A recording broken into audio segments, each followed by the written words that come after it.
আসসালামু আলাইকুম বন্ধুরা। আমি কৃষি নিয়ে ভিডিও করে থাকি বেশিরভাগ সময়।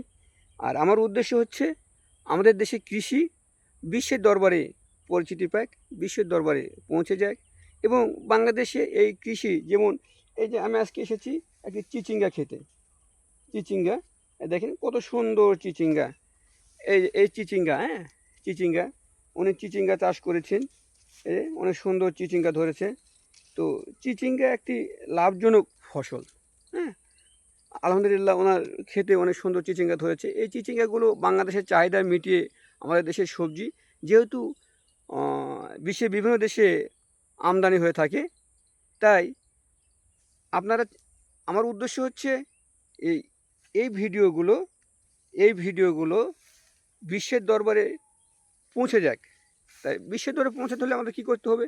এইগুলো বেশি বেশি করে লাইক, শেয়ার, কমেন্ট করতে হবে। শেয়ারের মাধ্যমে তো ছড়িয়ে যাবে। দেখেন কত সুন্দর উনি চাষ করেছেন। তো উনি বললেন যে আমাদের দেশে এর পর্যাপ্ত উনি ন্যায্য মূল্য পাচ্ছেন না।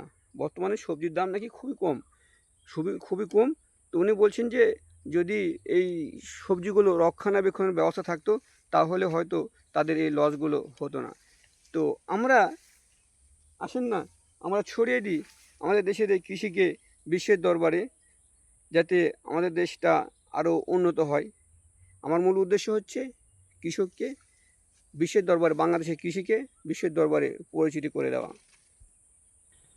তো আমি এই এই যে কৃষি ভাইয়ের, এই ভাইয়ের সঙ্গে কথা বলেছিলাম। তো উনি বললো, দেখছেন যে ওনার এখানে 33 শতক জমিতে উনি চিচিঙ্গা চাষ করেছেন।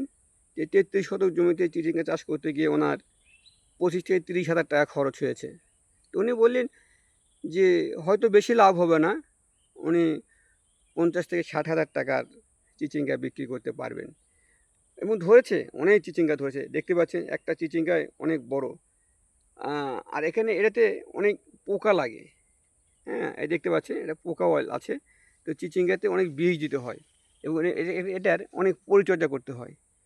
তো বন্ধুরা, আমরা যেমন এই কৃষক ভাই যেমন এই চিচিঙ্গা ক্ষেতের পরিচর্যা করেন, আমরাও তো আমাদের যারা প্রফেশনাল ড্যাশবোর্ডে কাজ করি বা ব্লগ করি, আমরাও কিন্তু আমাদের পেজের পিছনে পরিশ্রম করি। তো পরিশ্রম করে আমি যে ভিডিওগুলো তৈরি করি, আপনারা একটু যদি সাহায্য করেন, লাইক, শেয়ার, কমেন্ট করে বিশ্বের মাঝে ছড়িয়ে দেন, তাহলে কিন্তু আমাদের দেশের কৃষিটা বিশ্বের মাঝে পরিচিতি পাবে। আমাদের দেশের সবজিগুলো বিদেশে রপ্তানি করে অনেক বৈদেশিক মুদ্রা আমাদের দেশের কৃষকরা আয় করতে পারবে, দেশ রেমিটেন্স বা বৈদেশিক মুদ্রা অর্জন করতে পারবে। তাই আসুন না, আমার এই ভিডিওটি শেয়ার করে ছড়িয়ে দিন বিশ্বের প্রতিটি মানুষের কাছে।